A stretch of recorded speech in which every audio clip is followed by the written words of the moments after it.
Hi hello ನಮಸ್ಕಾರ ಸ್ನೇಹಿತರೆ. ಏನಾಗ್ತದೆ ಫೈನಲಿ ಇಲ್ಲಿ ಲಕ್ಷ್ಮಿ ಮತ್ತು ವೈಷ್ಣವ್ ನಡುವೆ ಒಂದು ದೊಡ್ಡ ಕಂದಕಾನೆ ಸೃಷ್ಟಿ ಆಗ್ತದೆ. ಇದು ಎಲ್ಲವೂ ಕೂಡ ಮಾಸ್ಟರ್ ಪ್ಲ್ಯಾನ್. ಇದರಿಂದ ಮಾಸ್ಟರ್ ಮೈಂಡ್ ಬೇರೆ ಯಾರೂ ಅಲ್ಲ, ಕಾವೇರಿ ಅಂತಲೇ ಹೇಳ್ಬೋದು.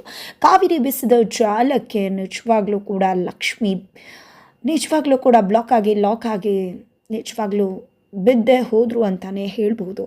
ಹಾಗಿದ್ರೆ ನಂತರ ಏನಾಗ್ಬೋದು, ಅಂಥದ್ದೇನಾಯಿತು, ಇದು ಎಲ್ಲವನ್ನ ಕೂಡ ತಿಳ್ಕೊಬೇಕು ಅಂದರೆ ಈಗಲೇ ನಮ್ಮ ಈ ಚಾನಲ್ನ ಸಬ್ಸ್ಕ್ರೈಬ್ ಮಾಡಿ, ಹಾಗೆ ಒಂದು ವಿಡಿಯೋವನ್ನು ಪೂರ್ತಿಯಾಗಿ ನೋಡಿ. ಇಲ್ಲಿ ಲಕ್ಷ್ಮಿ ಕಟಕಟ ಮೇಲೆ ನಿಂತ್ಕೋತಾರೆ. ಲಕ್ಷ್ಮಿ ವೈಷ್ಣವ್ಗೆ ಹೇಳಿದ ಆ ಒಂದು ವಿಡಿಯೋ ಕೋರ್ಟ್ನಲ್ಲಿ ಟೆಲಿಕಾಸ್ಟ್ ಆಗುತ್ತೆ. ಆ ಒಂದು ವಿಡಿಯೋ ಟೆಲಿಕಾಸ್ಟ್ ಆಗ್ತಿದ್ದಾಗೆ ಕೇಸೇ ತಲ್ಕಂಬಲ್ಕ ಆಗಿಬಿಡುತ್ತೆ. ಇದು ತನಕ ಲಕ್ಷ್ಮೀ ಪರ ಇದ್ದಂತಹ ಕೇಸ್ ಕಾವೇರಿ ಪರ ಹೋಗುತ್ತೆ. ಜೊತೆಗೆ ಈ ಕಡೆ ಲಕ್ಷ್ಮಿ ತಪ್ಪು ಮಾಡದೇ ಇದ್ರೂ ಕೂಡ ಇಡೀ ಕೋರ್ಟಿನ ಮುಂದೆ, ವೈಷ್ಣವ್ ಮುಂದೆ, ಮನೆಯವರ ಮುಂದೆ ತಪ್ಪಿತಸ್ಥಿಯಾಗಿ ನಿಲ್ಲಬೇಕಾಗಿದೆ. ಈ ಕಡೆ ವೈಷ್ಣವ್ಗೆ ಅನ್ನಿಸ್ತಿರೋದು ಒಂದೇ, ಲಕ್ಷ್ಮಿಯವರ ನೀವು ಮಾಡಿದ್ರ ಬಗ್ಗೆ ನನಗೆ ಬೇಜಾರಿಲ್ಲ, ಆದರೆ ಸತ್ಯನ ನಾನು ಜೊತೆಲೇ ಇಟ್ಕೊಂಡು ನನ್ನ ಜೊತೆ ಮುಚ್ಚಿಟ್ಬಿಟ್ರಲ್ಲ ಅನ್ನೋದ್ರ ಬಗ್ಗೆ ನಂಗೆ ತುಂಬ ಬೇಜಾರ ಆಗ್ತದೆ ಅಂತ ವೈಷ್ಣವ್ ಹೇಳ್ತಿದ್ದಾರೆ. ಈ ಕಡೆ ಸೌದಾಮಿನಿ ಅಂತೂ ಇದು ಎಲ್ಲವನ್ನ ಕೂಡ ಅತ್ತೆ ಸೊಸೆ ಒಂದು ಜಗಳ ಇರುತ್ತಲ್ವ, ಆ ಕಾರಣಕ್ಕೋಸ್ಕರನೇ ನಡೆದಿರೋದು. ಇಲ್ಲಿ ಯಾವುದೇ ಕೊಲೆ ಪ್ರಯತ್ನ ಏನೂ ಕೂಡ ಆಗಿಲ್ಲ. ಇಲ್ಲಿ ಲಕ್ಷ್ಮಿಯವರು ತಮ್ಮ ಅತ್ತೆ ಮೇಲೆ ಜಿದ್ದನ್ನು ಸಾಧಿಸಿದ್ದಾರೆ. ಜಿದ್ದನ್ನು ಇಟ್ಕೊಂಡಿರೋದ್ರಿಂದ, ಅತ್ತೆ ಕಂಡ್ರೆ ಆಗದೆ ಇರೋದ್ರಿಂದ ಇದನ್ನೆಲ್ಲ ತುಂಬ ಚೆನ್ನಾಗಿ ಪ್ಲ್ಯಾನ್ ಮಾಡಿದ್ದಾರೆ. ತುಂಬ ಚೆನ್ನಾಗಿ ಪ್ಲ್ಯಾನ್ ಮಾಡಿದ್ದೆ. ಮಾನಸಿಕವಾಗಿ ಸ್ಥಿಮಿತದಲ್ಲಿರ್ತಕ್ಕಂಥ ಕೀರ್ತಿನೂ ಕೂಡ ಬಳಸ್ಕೊಂಡಿದ್ದಾರೆ. ಮಾನಿಟರ್ ಮಾಡೋದಕ್ಕೆ ಮನೆ ಬೇಸ್ಮೆಂಟ್ನ ಕೂಡ ಯೂಸ್ ಮಾಡ್ಕೊಂಡಿದ್ದಾರೆ. ಇದೆಲ್ಲವನ್ನ ಕೂಡ ತುಂಬ ಚೆನ್ನಾಗಿ ಅಚ್ಚುಕಟ್ಟಾಗಿ ಪ್ಲ್ಯಾನ್ ಮಾಡಿ ನಮ್ಮ ಕಕ್ಷಿದಾರರು ಕಾವೇರಿಯವರು ಯಾವುದೇ ರೀತಿ ತಪ್ಪು ಮಾಡಿಲ್ಲ ಅಂದರೂ ಸೊಸೆಯ ಒಂದು ಜಿದ್ದಿಗೋಸ್ಕರ, ಸೊಸೆಯ ಒಂದು ಕೆಟ್ಟ ಉದ್ದೇಶಕ್ಕೋಸ್ಕರ ಅವರು ಶಿಕ್ಷೆಯನ್ನು ಅನುಭವಿಸಿದ್ದಾರೆ, ಜೈಲಿಗೆ ಹೋಗಿದ್ದಾರೆ ಅಂತ ಸೌದಾಮಿನಿ ವಾದ ಮಾಡ್ತಿದ್ದಾರೆ. ಈ ಕಡೆ ಲಕ್ಷ್ಮಿ ಮಾತ್ರ ನನ್ನ ಇಂಟೆನ್ಷನ್ ಯಾವುದು ಕೂಡ ತಪ್ಪಿರಲಿಲ್ಲ, ನಾನು ಸತ್ಯನ ಹೊರಗಡೆ ತರಬೇಕು ಅಂತ ಮಾಡಿದ ಪ್ರಯತ್ನ ಅಷ್ಟೇ ಅಂತಿದ್ದಾರೆ. ಅಲ್ಲಿಂದ ವೈಷ್ಣವ್ಗೂ ಕೂಡ ಅದನ್ನು ಕನ್ವೆ ಮಾಡೋಕ್ಕೆ ಲಕ್ಷ್ಮಿ ಪ್ರಯತ್ನ ಪಡ್ತಾಳೆ. ಈ ಕಡೆ ಸೌದಾಮಿನಿ ಅವರಂತೂ ನಿಮ್ಮ ಉದ್ದೇಶ ಏನು ಅನ್ನೋದು ತುಂಬ ಕ್ಲಿಯರ್ ಆಗಿ ಗೊತ್ತಾಗ್ತದೆ. ನಿಮಗೆ ಅತ್ತೆ ಕಂಡ್ರೆ ಆಗೋದಿಲ್ಲ, ಅತ್ತೆ ಕಂಡ್ರೆ ದ್ವೇಷ ಇದೆ, ಅತ್ತೆ ಕಂಡ್ರೆ ಜಿದ್ದಿದೆ, ಇಡೀ ಮನೆ ನಿಮ್ಮ ಒಂದು ತೆಕ್ಕೆಗೆ ಬರಬೇಕು ಅನ್ನೋದು ನಿಮ್ಮ ಇಚ್ಛೆ ಆಗಿದೆ. ಹಾಗಾಗಿ ಇಡೀ ಮನೇನ ನೀವು ಹೋಲ್ಡ್ ಮಾಡಬೇಕು ಅನ್ನೋ ಒಂದೇ ಕಾರಣಕ್ಕೆ ಈ ರೀತಿಯೆಲ್ಲ ಮಾಡಿ ಎಲ್ಲವನ್ನ ಕೂಡ ತುಂಬ ಚೆನ್ನಾಗಿ ಪ್ಲ್ಯಾನ್ ಮಾಡಿ ಮಹಾಸಂಚನ ರೂಪಿಸಿ ಇಲ್ಲಿ ನಿಮ್ಮ ಅತ್ತೆ ಜೈಲಿಗೆ ಹೋಗುವಾಗೆ ಮಾಡಿದ್ದಾರೆ. ಬಿಕಾಸ್ ಅವರು ಹೋದರೆ ಇವರು ಆರಾಮಾಗಿ ಇಡೀ ಮನೆ ಕಂಟ್ರೋಲ್ಗೆ ತೊಗೋಬಹುದು ಅನ್ನೋದು ಲಕ್ಷ್ಮಿ ಉದ್ದೇಶ ಆಗಿದೆ ಅಂತ ಹೇಳ್ತಿದ್ದಾರೆ. ಇಲ್ಲ, ಯಾವುದೇ ಕಾರಣಕ್ಕೂ ಇದು ಸುಳ್ಳು ಅಂತಲೇ ಲಕ್ಷ್ಮಿ ವಾದ ಮಾಡ್ತಿದ್ದಾಳೆ. ಜೊತೆಗೆ ಇದು ಕ್ಲಿಯರ್ ಆಗಿ ಗೊತ್ತಾಗುತ್ತೆ ವಿಡಿಯೋ ನೋಡಿದ್ರೆ ಅಂತ ಸೌದಾಮಿನಿ ಹೇಳ್ತಾರೆ.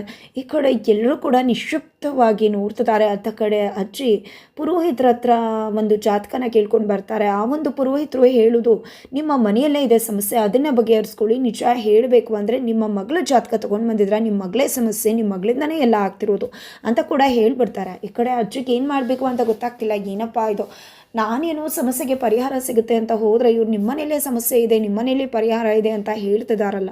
ಹೋಗ್ಬಿಟ್ಟು ಕಾವೇರಿಗೆ ಬುದ್ಧಿ ಹೇಳಿ ಸರಿಯಾದ ಅದಕ್ಕೆ ತೊಗೊಂಡು ಬನ್ನಿ ಅಂದರೆ ಕಾವೇರಿಗೆ ಬುದ್ಧಿ ಹೇಳೋಕ್ಕಾಗತ್ತಾ? ನಾನು ಇಲ್ಲ, ಬೇರೆ ಯಾವುದಾದ್ರೂ ಪುರೋಹಿತರಿಗೆ ತೋರಿಸೋಣ ಅಂತ ಅಂದ್ಕೊಂಡು ಬರ್ತಿರ್ತಾರೆ. ಅಷ್ಟರಲ್ಲಿ ಬೆಟ್ಟದ ಮೇಲಿನ ಮಹಾದೇವಯ್ಯ ಎಂಟ್ರಿ ಕೊಡ್ತಾರೆ. ಎಂಟ್ರಿ ಕೊಟ್ಟಿದ್ದ ಹರ ಮಹಾದೇವ ಅಂತ ಕಿರುಚುತ್ತಿದ್ದಾರೆ. ಈ ಕಡೆ ಬೆಚ್ಚಿ ಬಿದ್ದುಬಿಡ್ತಾರೆ. ಅಜ್ಜಿ, ಏನಪ್ಪ ನೀನು ಯಾಕೆ ನನ್ನ ಮುಂದೆ ಬಂದು ಈ ರೀತಿ ಹೆದರಿಸ್ತಿದ್ಯಾ ಅಂತ ಕೇಳಿದಾಗ, ಅಲ್ಲಿ ಅನ್ಯಾಯ ಆಗ್ತದೆ, ಸತ್ಯದ ಮೇಲೆ ನಿಜವಾಗ್ಲೂ ಕೂಡ ಸಮಾಧಿ ಕಟ್ತಿದ್ದಾರೆ ಅಂತ ಹೇಳ್ತಿದ್ರೆ, ಏನು ಮಾತಾಡ್ತಿದ್ಯಪ್ಪ ಅಂತ ಕೇಳಿದಾಗ, ಹೌದು ಲಕ್ಷ್ಮಿ ನಿಮ್ಮ ಮನೇನ ಬೆಳಗೋಗಿ ಬಂದಿರೋಳು, ಅವಳು ಮಹಾಲಕ್ಷ್ಮಿ, ಎಲ್ರಿಗೂ ಒಳ್ಳೇದಾಗಬೇಕು ಅಂತ ಬಯಸೋಳು, ನ್ಯಾಯ ದಾರಿಲಿ ನಡೆಯೋಳು. ಆದರೆ ಅಂಥವಳಿಗೆ ಅನ್ಯಾಯ ಆಗ್ತದೆ. ಅದಕ್ಕೆ ಕಾರಣ ಕಾವೇರಿನೇ ಎಲ್ಲವನ್ನ ಕೂಡ ಮಾಡ್ತಿದ್ದಾರೆ. ನಿಜ ಹೇಳಬೇಕು ಅಂದರೆ ಲಕ್ಷ್ಮಿಗೆ ನಿಜವಾಗ್ಲೂ ಕೂಡ ತುಂಬ ತೊಂದರೆ ಇದೆ, ಅಪಾಯ ಇದೆ. ಆಕೆ ಸಮಸ್ಯೆಯಲ್ಲಿ ಸಿಕ್ಕಾಕೊಂಡಿದ್ದಾಳೆ. ಕಾವೇರಿಯ ಭೂತ ಭವಿಷ್ಯ ವರ್ತಮಾನ ಕಾಲದ ಎಲ್ಲ ಪಾಪದ ಹೊರೆಯನ್ನು ಕೂಡ ಆಕೆ ಹೊರಲೇಬೇಕಾಗಿದೆ. ಜೊತೆಗೆ ಆಕೆಯ ಮೇಲೆ ಸಮಸ್ಯೆ ಅನ್ನೋದು ತಾಂಡವ ಆಡ್ತದೆ ಅಂತ ಹೇಳ್ತಿದ್ದಾರೆ. ಆಕೆಯನ್ನು ಕಾಪಾಡಿ ಅಂತ ಹೇಳ್ತಾರೆ. ಈ ಕಡೆ ಅಜ್ಜಿಗೆ ಶಾಕ್ ಆಗುತ್ತೆ. ಲಕ್ಷ್ಮಿ ಸಮಸ್ಯೆಯಲ್ಲಿ ಸಿಕ್ಕಾಕೊಂಡಿದ್ದಾಳೆ ಅಂತ. ಹೌದು, ಸಮಸ್ಯೆಯಲ್ಲಿ ಸಿಕ್ಕಾಕೊಂಡಿದ್ದಾಳೆ. ಆದರೆ ಸತ್ಯ ಅಂತಕ್ಕಂಥದ್ದು ಮರಿ ಆಗ್ಬೋದು, ಆದರೆ ಖಂಡಿತವಾಗ್ಲೂ ಕೂಡ ಸತ್ಯ ಅಂತಕ್ಕಂಥದ್ದನ್ನು ಮುಚ್ಚಿಡೋಕ್ಕೆ ಸಾಧ್ಯವೇ ಇಲ್ಲ. ಖಂಡಿತವಾಗ್ಲೂ ತುಂಬ ದೊಡ್ಡ ಒಂದು ದಾರಿಯಲ್ಲಿ ಸತ್ಯನ ಮುಚ್ಚಿಡೋಕ್ಕಾಗೋದಿಲ್ಲ. ಸತ್ಯ ಅನ್ನೋದು ಒಂದಲ್ಲ ಒಂದಿನ ಬಟಾಬೈಲಾಗಿ ಆಗತ್ತೆ. ಸುಳ್ಳು ಅಂತಕ್ಕಂಥದ್ದು ಸತ್ಯವನ್ನು ಆವರಿಸ್ಕೊಂಡಿರ್ಬೋದು, ಆದರೆ ಅದು ತುಂಬ ದಿನ ಉಳಿಯೋದಿಲ್ಲ. ಹರ ಹರ ಮಹಾದೇವ ಅಂತ ಹೇಳಿ ಎಲ್ಲ ತಲೆಗಳಿಗೆ ಆಗ್ತದೆ ಅಂತ ಹೇಳಿ ಬಿಟ್ಟದ ಮೇಲಿನ ಮಹಾದೇವಯ್ಯ ಹೋಗ್ಬಿಡ್ತಾರೆ. ಪಾಪ ಇಲ್ಲಿ ಅಜ್ಜಿಗೆ ಲಕ್ಷ್ಮಿಗೆ ಏನು ತೊಂದರೆ ಆಗಿರ್ಬೋದು ಅಂತಾನೆ ಅನ್ನಿಸ್ತದೆ. ನಂತರ ಇಲ್ಲಿ ಸೌದಾಮಿನಿಯವರು ತಮ್ಮ ವಾದವನ್ನು ಕನ್ಕ್ಲೂಡ್ ಮಾಡ್ತಿದ್ದಾರೆ.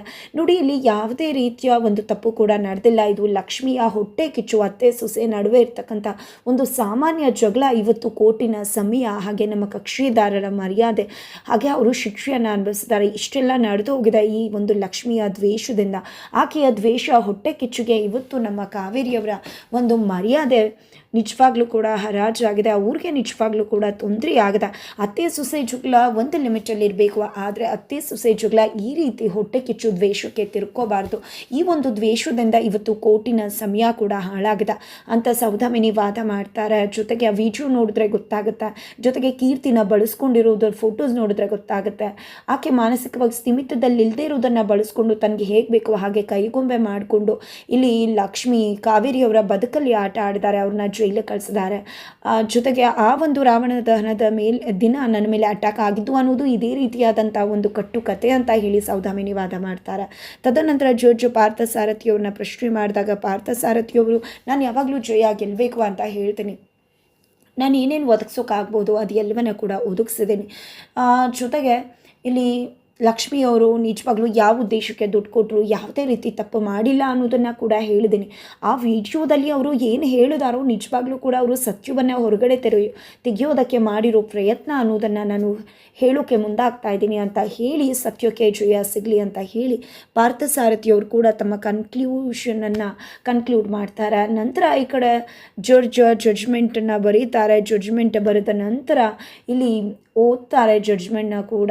ಆ ಒಂದು ಜಡ್ಜ್ಮೆಂಟ್ ಕೇಳ್ತಿದ್ದಾಗೆ ಇಡೀ ಒಂದು ಕೋರ್ಟ್ ನಿಜವಾಗ್ಲೂ ಶಾಕ್ ಆಗುತ್ತೆ. ಬಿಕಾಸ್ ಕೇಸ್ ಖುಲಾಸೆ ಆಗ್ತದೆ.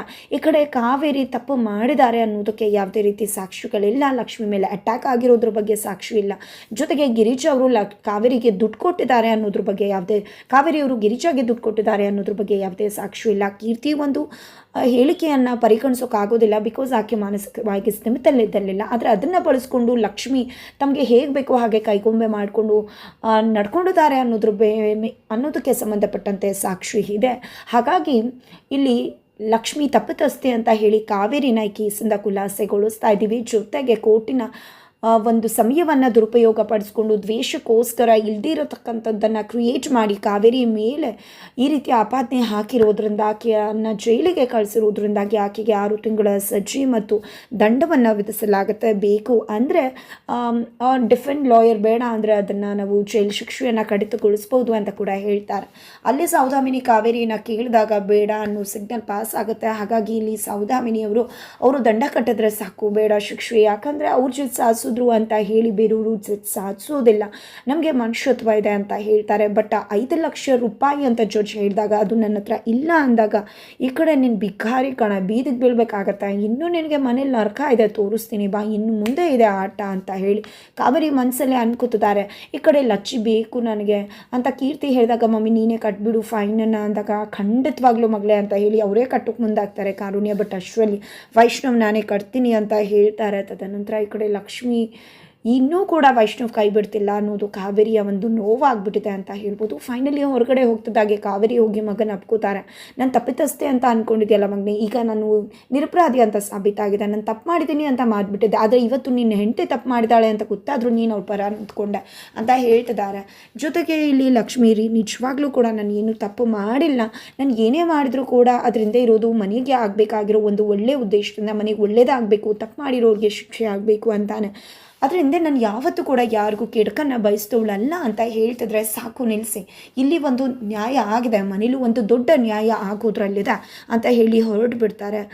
ನಂತರ ಮನೆಗೆ ಬಾ ಲಕ್ಷ್ಮಿ, ನಿನ್ನ ಕತೆ ಏನಾಗುತ್ತೆ ಅನ್ನೋದನ್ನು ಇನ್ನು ಮುಂದೆ ನಾನು ತೋರಿಸ್ತೀನಿ ಅಂತ ಹೇಳಿ ಕಾವೇರಿ ಹೇಳ್ತಿದ್ದಾರೆ. ಹಾಗಾದರೆ ಮುಂದೇನಾಗತ್ತೆ? ಮನೆಗೆ ಹೋಗ್ತಿದ್ದಾಗೆ ಖಂಡಿತವಾಗ್ಲೂ ವೈಷ್ಣವ್ ಕೇಳೋ ಪ್ರಶ್ನೆಗಳಿಗೆ ಕಾವೇರಿ ಇಲ್ಲ ಲಕ್ಷ್ಮಿ ಬಳಿ ಉತ್ತರ ಇರುವುದಿಲ್ವಾ? ಈ ಕಡೆ ಕಾವೇರಿಯವರು ಅಲ್ಲೇ ತಮ್ಮ ಕೆಲಸನ ಸಾಧಿಸ್ಕೊಳ್ಳೋಕೆ ಮುಂದಾಗ್ತಾರೆ. ಇಲ್ಲಿ ಲಕ್ಷ್ಮಿ ಮತ್ತು ವೈಷ್ಣವ್ ನಡುವೆ ದೊಡ್ಡ ಕಂದಕಾನೆ ಸೃಷ್ಟಿಯಾಗಿಬಿಡುತ್ತಾ? ಇಲ್ಲಿ ಲಕ್ಷ್ಮಿ ಮತ್ತು ವೈಷ್ಣವ್ ದೂರ ಆಗಿಬಿಡ್ತಾರ, ಅಥವಾ ಲಕ್ಷ್ಮಿ ತನ್ನ ತವರು ಮನೆ ಸೇರೋ ಸಮಯ ಬಂದುಬಿಡುತ್ತಾ?